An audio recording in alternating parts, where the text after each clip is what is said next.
off the workshop and the collaborative by sharing with you what it's like to be a baby-friendly hospital in Colorado. So please join me in welcoming Karen Moore.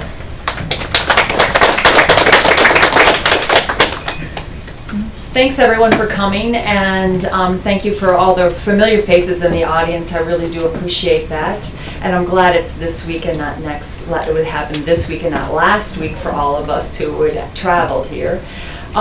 Remember that what I have to say today is not really just about me, because I'm just one person, and this process took a whole team of committed people to get onto the baby-friendly journey and to be successful. And in a lot of ways, I noticed that everybody is on their path right now, but as well, we are ready to redesignate in 14. So we're on a new path as well to reconfirm that our practices truly match what we say our practices are, and to demonstrate that to the baby-friendly. So in a lot of ways, I sit in that nervous seat just like you sit in the nervous seat because of the redesignation. We did a lot of work to become baby-friendly, but now we need to validate that our practices are good. Now, I don't see that on my screen. Will I not? Oh. So I'm going to just, and remember that I was introduced as Poudre Valley Health System, but Poudre Valley Health System is really not my work organization. I work at Poudre Valley Hospital, and it's University of Colorado Health because of our collaborative or because of our enterprise with the University of Colorado and Memorial. So Poudre Valley Health System is really not an accurate term anymore, but Poudre Valley Hospital is, so I can go by with that. Okay, so click.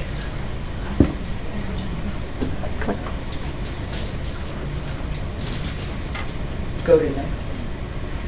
The baby-friendly, what does it mean to be a baby-friendly hospital? That's what I'm here to talk about. What does it mean? What does it mean every day? How does it look? And certainly it means that we have knowledgeable, informed families. Just like you guys do, so do we really strive to have knowledgeable, informed families to provide the most evidence-based practice we can. We have competent staff, including providers, which is really a challenge. We always are re-educating our providers. We just had a new group of residents come on board, and one of the staff nurses said, "Oh, Karen, did you know that so-and-so on the weekend, I had to have a critical conversation because it was a female resident went in and based her discharge instructions on her own course, and the one piece that came up was pacifier." And so she told the mom, pacifier use is great, babies need to use their pacifiers. So the staff nurse took her outside and said, this is not, we do recommend pacifier use once breastfeeding is well established. So I had, send a little note to the chief resident, attach the policies, attach the AAP statement, because come on, they're on board with us now too, which is so helpful. So many things have changed in the 10 years of my journey to become baby-friendly that have so supported me and my organization to say we did the right thing at the right time, and I'm glad we did it. So I appreciate that. The competent staff, we have over half of our staff on postpartum are CLCs. We began by saying that we wanted to have our charge nurses, our permanent charge nurses, and our nurse educators be CLCs so that they could be supporting the staff and supporting our practices as we became baby-friendly. But our staff then began to realize that really being certified in lactation was a benefit to them at the bedside and really brought to them skills. Now, so we've been offering the Healthy Children CLC course just because they're easily available and they're recognized. And at our facility, we rotate it between Medical Center of the Rockies and Poudre Valley Hospital every single fall. And this year they sold out. So many people are on the same journey that you are on. They had to open up a second location they offered to like 60 people. They had to open up, they called me up, "Could you find a room in your facility for a week?" 8 hours a day. I'm like, unlikely. There is no way rooms can be. So they put themselves out. They found Budweiser Event Center and found some room, probably in a barn at Budweiser Event Center. And they held 30 more. They held over 60 at my site, and then overflowed to Budweiser with the flooding. for 30 more. So it's a really easy way for people who are in different locations. If you host it, you're allowed to have 3 free participants. So that's a real savings for your organization. And because we've done it over and over and again, those 3 participants, free tuitions, I'll divide that among 5 staff members and give everybody a decent break to come. So that's just one pearl. Everybody can get on board with that, but I'm willing to certainly to share with that. But that's a really easy way, and staff recognize that if they had those skills at the bedside, it made their lives easier. And the thing about that is they challenge me all the time. They come back and they say, Karen, do you know sandwich, no sandwich hold, who is hands off totally? I'm like, okay, let's reconvene everybody. Let's get this latest information. Let's get it to the lactation team. Let's look at this information. So being challenged is important as well. Consistent patient teaching, our patients say all the time that they need consistent. We hear that over and over, and I think we're getting there. I think Baby Friendly really has helped us. Improve patient satisfaction, I'm going to share a little bit of that. I wish I could show charts like Jennifer's charts. And I also want to really recognize the health department for sponsoring this. We are so lucky that this is happening in our state, that we are able to access this as a group, and we are so supported to do that. So I so really appreciate that. Improve breastfeeding practices, no doubt. Evidence-based practice. We all know lactation's kind of a baby science. We really have only been collecting our science for like 25, 30 years. And so the evidence is really out there. Systematic reviews are out there to really assist us in our practice, and so that we are really able to say, hey, this is best practice that we know today. Let's move forward with it. Follow-up after discharge, we have a great system, but Baby Friendly makes us ensure that we can follow up patients, that we at least can refer them to follow-up after discharge. And no doubt about it, we have healthy communities, and that is, we know for sure that breastfeeding is going to make a difference for every single child, no matter how long that they have breastfed, and will make a difference in our communities. So this is my data, being a baby-friendly hospital. This is looking at our data that we collected. I split it up from 06 to 08. We became baby-friendly in 09, and so then I went, I really think the data went 010 to 12. I think I left 09, though my slide is a little inaccurate. I think I left 09 out of my data collection because I thought that was kind of a transition year. Maybe not. So you can see that overall our maternity factor went up a little bit. We already were pretty high. These are top box. So these are patients who said they agreed, or we exceeded, or they agree. So those two. So those would be the 2 highest scores the patients could give us. So we were at like a little over 80%, and we went a little above that.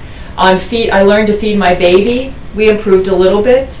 And I was able to keep my baby with me enough. That goes into that rooming in piece that we really were already good about rooming in. So my patient satisfaction, I'm glad to say, didn't decrease, because healthcare has changed, and healthcare has been changing as we've implemented this. The bedside model is a little bit different from when we began in 06 to what it looks like today. So, but our scores are still really reflective of the care we give, and we're pretty pleased with those scores. Of course, I would really love to show you where I met, and big increases.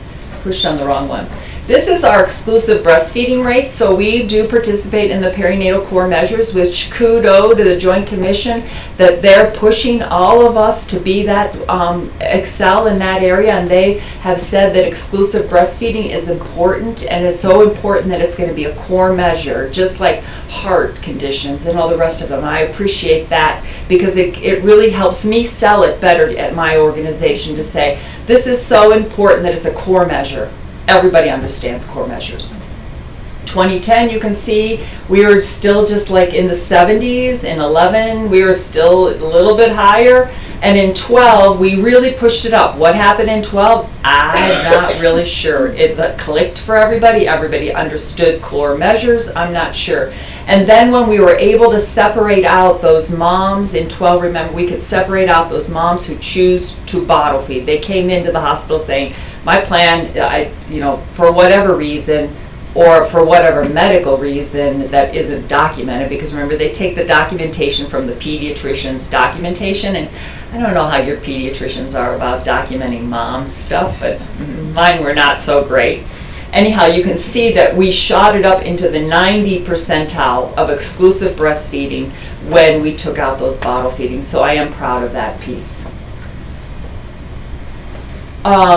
Being a baby-friendly hospital, what it means, we have to pay our yearly fee to Baby Friendly. We participate in the yearly improvement assignments that are prescribed by Baby Friendly, which quite honestly, I think that I'm really happy that I was a little disillusioned initially with Baby Friendly, because I'm like, well, you know, we don't really submit our data all together. I'd like to compare us, all the baby-friendly hospitals against all the non-baby-friendly hospitals. I wasn't really sure what they did with the data that I sent them, how they accumulated that, and they didn't really give me any feedback on that data I sent them. So it was like, well, what am I getting? But then in last year, they began their very first quality improvement measure, and so I appreciate that, because it keeps pushing me to look at my practices as a baby-friendly hospital and keeps pushing us all forward to excel. So that I do appreciate. It is a little of extra work for somebody, and we all need a little extra work on our plates, right? But that is, and then the redesignation every 5 years. And like I said, we are coming up to that bridge of redesignation for ourselves. So in 2012, the quality improvement piece was that we submitted a policy checkoff, so they wanted to see our policy again. And along the way, the policy has changed. The policy changed, our first policy, and then the next draft of our policy, and then another draft of our policy, and then the policy we gave when we had our baby-friendly site visit. And it's changed. There's been, we went from spoon feeding to cup feeding, because the pediatricians all of a sudden said, yeah, I guess you're right, you can spoon feed. We said, everybody spoon feeds, come on, we can spoon feed, can't we spoon feed these babies? They're not going to choke and gag on spoons, because there was such a bottle feeding idea that everything had to come in the bottle. So we were able to sell spoon feeding. After spoon feeding, then we were able to go ahead and we went with the Foley cup feeding. So along the way, as people get more and more comfortable with the practices, you can push things further and further. Probably the biggest practice that has changed in my world is the use of the donor human milk. And we are so lucky to have a milk bank in Denver that we can access that are so willing to help us in so many different ways. And our community members are so willing to donate to the milk bank, is what's overwhelming as well. We had one of the pediatrician offices, one of the big pediatrician's office, I said to them, hey, what you guys think of, because the freezer just like makes my staff crazy, because it's always like, who's checking the freezer? Somebody needs to check the freezer. You need to check the freezer before Friday, because we can't guarantee over the weekend the freezer's going to be okay. So I said, hey, would you be willing to have a freezer and moms could donate milk at your office? And they're like, yeah, sure. And I'm like, you'll probably have to buy the freezer. Will that be okay? Oh, yeah, sure. So now we have 2 locations in Fort Collins where mothers can drop off their milk, which is great, because we do spend, probably everyone worries about what formula is going to cost. Well, formula does not cost much at all compared to what human donor milk costs. And we're so committed for our neonatologists. The evidence is so strong in that world about donor human milk for that special population. And then we support it for our well babies, because we want to achieve those exclusive breastfeeding rates. So as an organization, we have really supported that. Though sometimes I get a little pushback, and I'm really waiting for them to demonstrate with evidence that the term healthy baby benefits from donor milk. That's what my pediatricians want to see in their little hands, because all the evidence I can prove for them is, what formula could do, but they won't transfer that over to donor human milk. And then we know what a breastfeeding mom, so I need a little study that says, hey, this is where we're going, and that would be really valuable to handle them. They pretty much don't give me any more pushback anymore. We don't even require an order for that population. It's really mother's choice. We went to, our medical director said, when a baby needs to be supplemented, you need to have that critical conversation with the family. What do they want? Do they want, of course, mom's milk is number one, always, no conversation there, but do they want formula or donor milk? And they choose.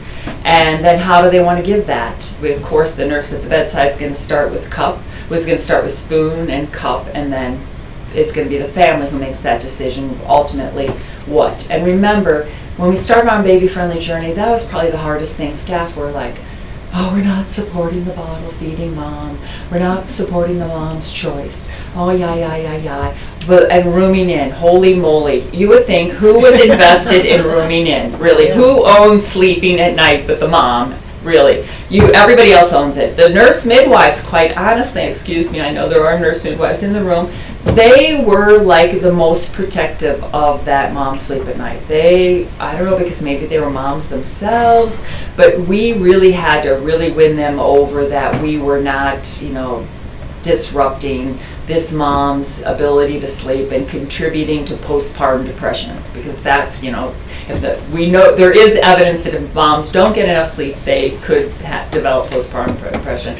Oh my gosh, but we've won that battle, and I'm happy to say that we do succeed with rooming in, and our nurses have learned to tuck everybody in really comfortable. But I don't know about in your world how many moms are showing up and wanting to know, can they put extra things on the bed so the baby can sleep in bed with those devices? Or is anybody even offering devices that attach to their postpartum beds? So we've been getting a lot of questions up in the North region about, hey, I want to bring this in, it attaches to my bed so my baby can. And then yesterday I had a conversation, one of the nurses told me that the mom took the bassinet off the metal cage and put the plastic bassinet in the bed. We're like, I don't think so.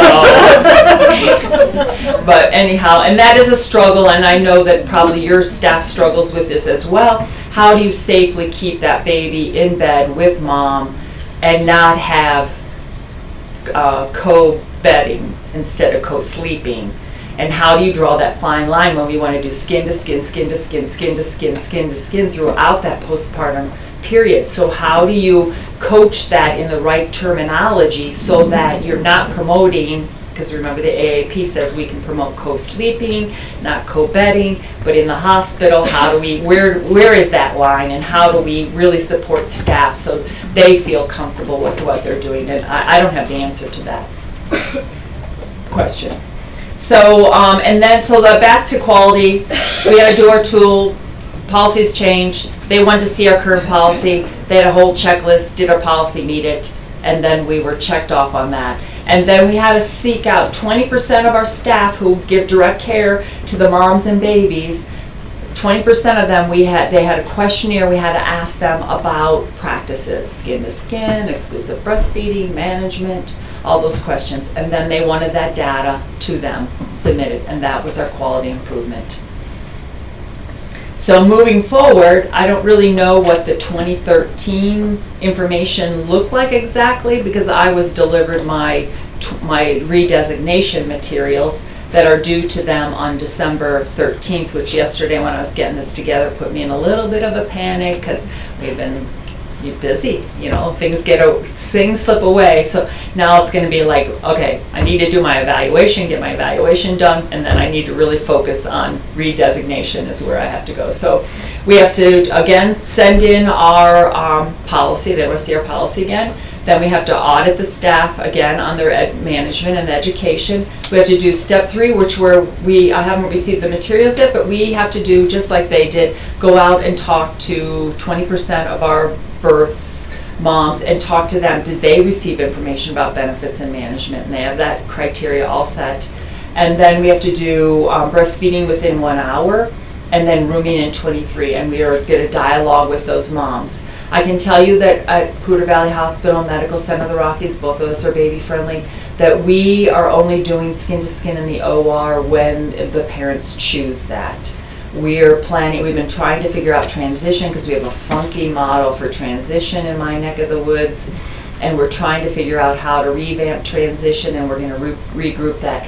We are getting more and more moms and more OBs, more and more anesthesiologists who are on board with skin to skin in the OR, and that's just the culture changes. That paradigm keeps shifting and shifting and shifting on the way, and it means we're going to look back and say, hey, it was no big deal. When we wake up one day and we're all baby friendly, we're going to say, geez, what did we do before? How did we do this? So of course, being a baby-friendly hospital is that consistent messaging about breastfeeding. This is I had to go out and ask my staff, what does it mean to be a baby-friendly hospital? I'm coming to do this talk, and these people are on the journey to baby-friendly. They want to know, so this is what they told me. Consistent messaging about breastfeeding. Removes roadblocks to exclusive breastfeeding. I receive ongoing education about practices that support breastfeeding, and that never ends. They're like, the bathroom potty pearls.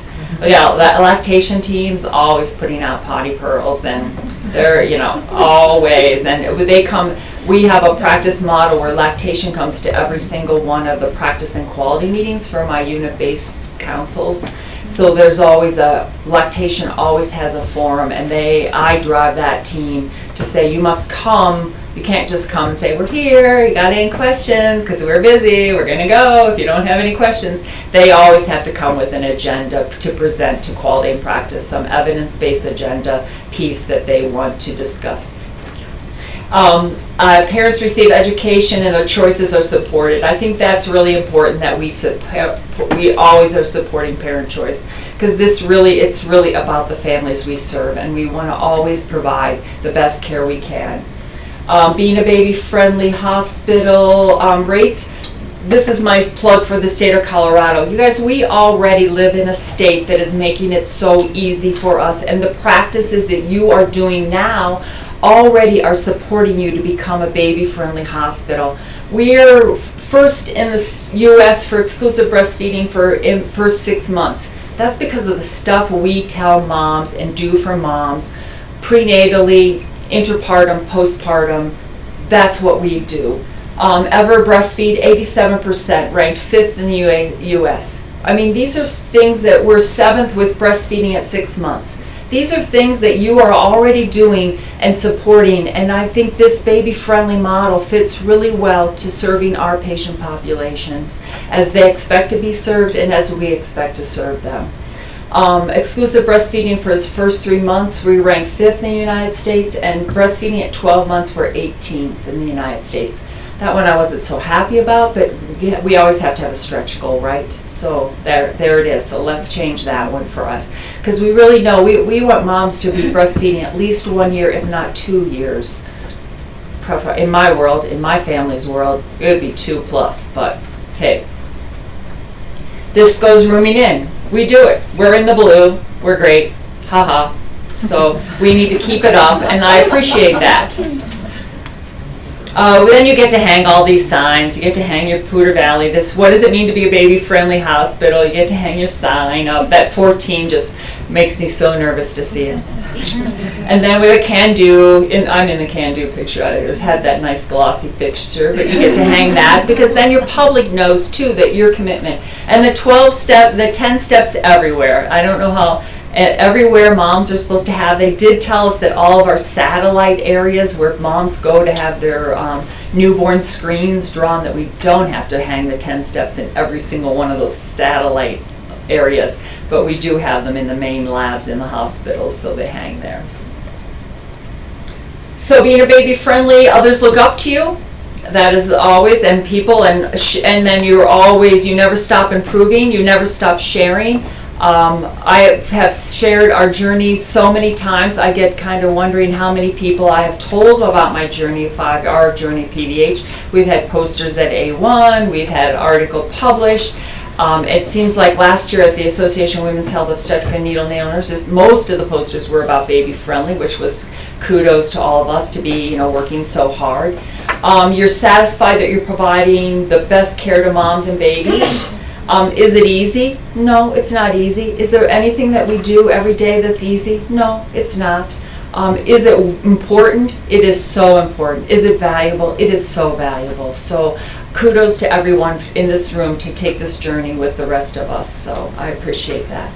And then I have this fun, I don't know how many people have seen this, but this is so fun. And then I'll take questions.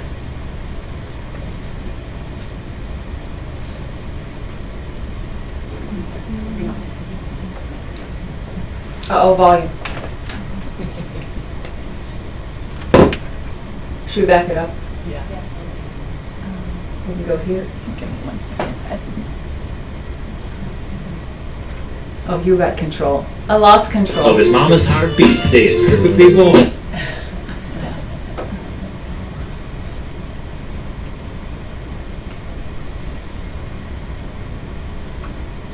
This track goes out to all the new mamas out there and all the new babies and anyone else who ever was a baby. Sharing the love from breastfeeding coalitions across the USA. Gonna tell you a tale or two first. Gonna milk this story for all that it's worth. You might be brainwashed, what you've seen on TV, but your baby knows the way it's supposed to be. A doula at your side to prove her worth, cause you might not need a C-section or medicated birth. Baby is born and brought to your chest, then snuggles with mom, no baths, no test. He hears the song of his mama's heartbeat, stays perfectly warm with a body heat. All he needs is to be near your heart. And skin to skin at the perfect stop. All he needs is a blanket on top. And skin to skin, it ain't never gonna stop. Smells the milk with a deep, deep breath and crawls his way to his mama's breast. After a while, he takes his first meal, latches on by himself, and it's the real deal. His mouth opens wide with the perfect latch.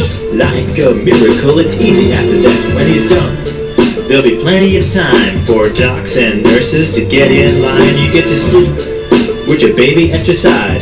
No one's gonna bother you, taking extra vital signs. Your visitors, they can wait till you get home. You could even turn the ringer off your cellular phone. Baby-friendly hospitals sure are smart. Skin to skin, it's the perfect stop. Baby-friendly hospitals sure do rock. Skin to skin, it ain't never gonna stop. But this ain't what happens in the USA when a pregnant lady gives birth today. There's no doula to coach you through all of the labor. You got no power like you signed some kind of waiver. Before you know it, your baby's in distress, so they gotta get him out with some instruments.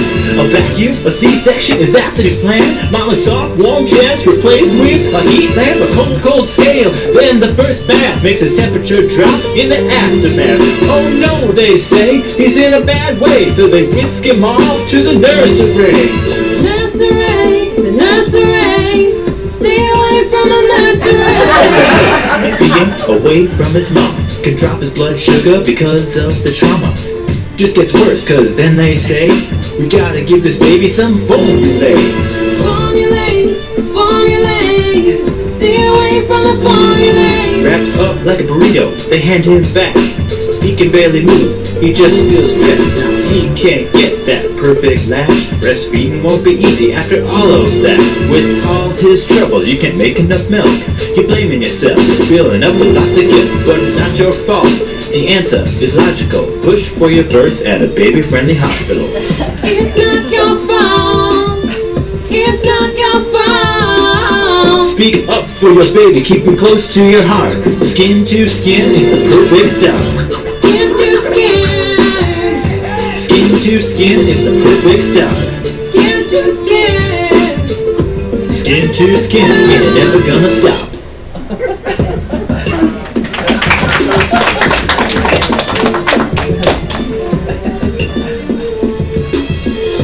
Skin to skin. Never gonna stop.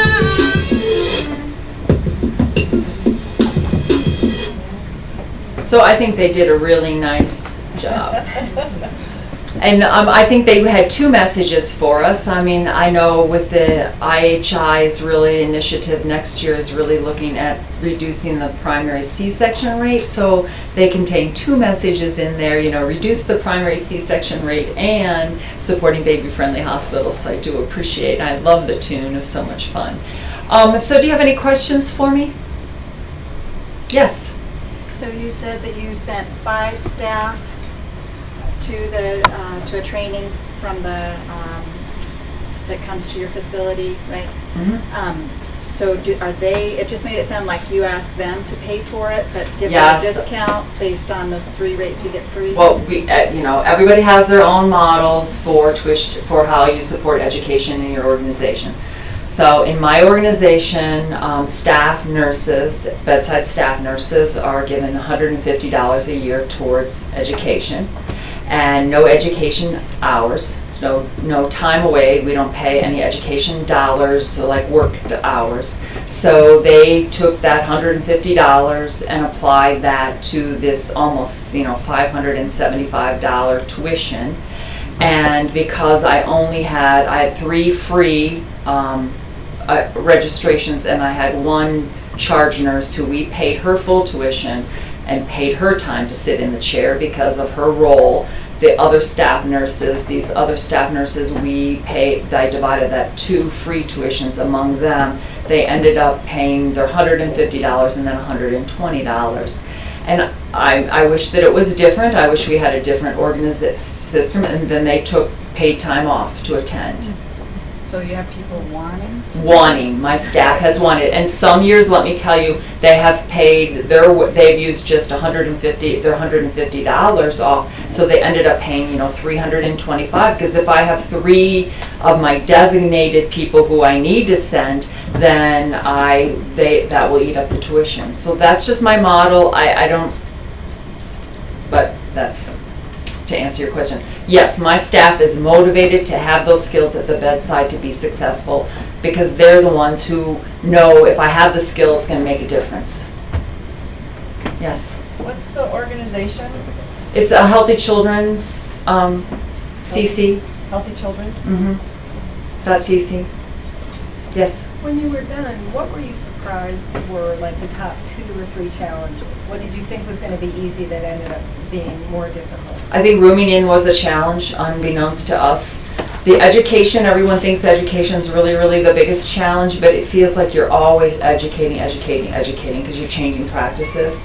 And then supplementing too is another practice. And now with exclusive breastfeeding, really knowing when supplementation should be used, and that thing, we don't know what happens at nighttime at the nurse at the bedside, if it's a mom's choice to supplement, or is it the way the nurse says, if your baby just gets a little formula, it'll make a difference, we can just give it, so supplementation and really educating physicians, nurses, everybody about the importance of exclusive breast milk feeding. Okay. I have time for one more question. Will you repeat the question when? Oh, I'm so sorry. No, it's for the communication. Yes. How did you overcome your hospital's, because our hospital is kind of hesitant to have to start buying formula. Well, once we pulled our numbers and looked at what we were paying for formula, it was not that big. Where our numbers, what we were paying for formula, that was the easiest sell we had. That was like a no-brainer. We look at state of Colorado, and you take out the NICU formula and the special formulas you're using in peds, and you're only really talking about that formula that it would be used for that well-term, healthy baby. So that was a no-brainer in my organization. We did that like that. So. Okay, thank you so very much. The question was formula. I'm so sorry, I forgot again. Thanks again for your time.